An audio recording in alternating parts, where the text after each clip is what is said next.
Being a chief of police in any size town is not an easy task. Between leading your officers, answering to city officials, and of course answering to the public, it's a balancing act worthy of the Walendas.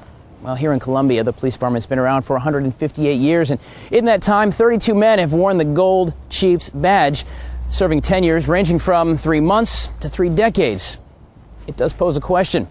Is the top cop spot tenure here in Columbia average, or is it more of a revolving door? Columbia, although founded in 1786, created its first official police force right around the time of the Civil War, and as different as life was in the South in that time frame, as were the men who were to police it.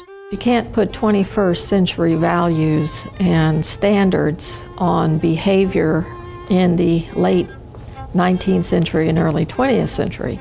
To that end, the first chief, or captain, as his actual rank read, was, by all accounts, rough around the edges, but did his best to hold the city together through the war. He had his struggles, including the riot where there was an uprising of USC students. But in the end, Chief John Burdell was a businessman and a slave owner prior to the war, and he had leased slaves to the city. So at the end of the war, he submitted a hefty bill. It astounds me that given the shape that Columbia was in and the South in general, that right after the war, he was still in there demanding payment. The city never paid. It created controversy, and ultimately Burdell left town, electing to put down stakes in Camden. There he became a man of the people and even funded the Kershaw Hospital.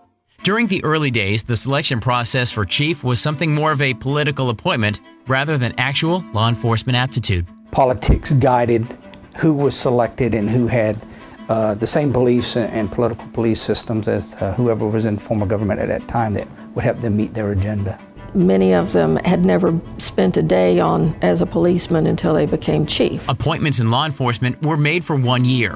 So for the first 30 years of the city, the list of chiefs was long, including Daniels, Fickling, Nixon, Graham, and Radcliffe, who actually ended up serving 3 times. Around 1890, the very first officer would rise up through the ranks to become the chief of police. Now, by all accounts, he was a good man and a good leader, but history has created some controversy.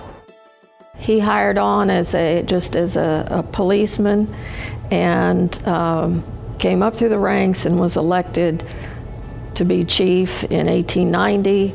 Higbee in later years had regaled his grandson of the stories of serving in the Confederacy, being wounded, and the great acts of heroism that he had done. And therein lies the controversy. About 1870, he enlisted in the U.S. Army and actually was sent to South Carolina as part of the occupation troops during Reconstruction. It wasn't until much later, in fact after his death, and most recently, that historians would discover pay information that would tell the real tale.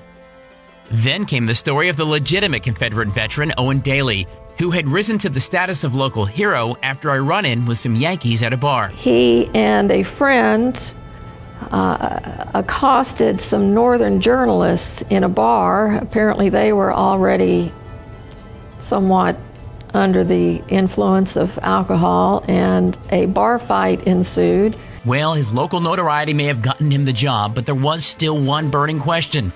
How old was he? Really? He's older than he claims to be, it appears.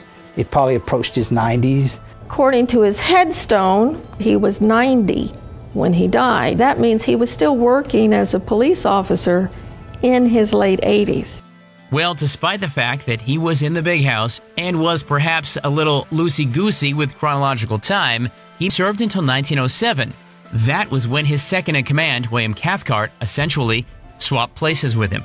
Cathcart, whose father at the time was Sheriff Cathcart, was elevated to the rank of sergeant. He stayed in that position for several months, and then he was made chief of police. For his knowledge, as a favor, or some other reason, Daly was allowed to remain on the department for several years. But the days of horse-swapping for the leadership role in Columbia was coming to an end. Sort of. As the city blasted into the 20th century, a new world was emerging, and with it, the way we policed. But even with a new generation of cops, trouble at the top continued. Join us tomorrow for a second part look at the CPD revolving door. I'm Tyler Ryan. Watch Fox News.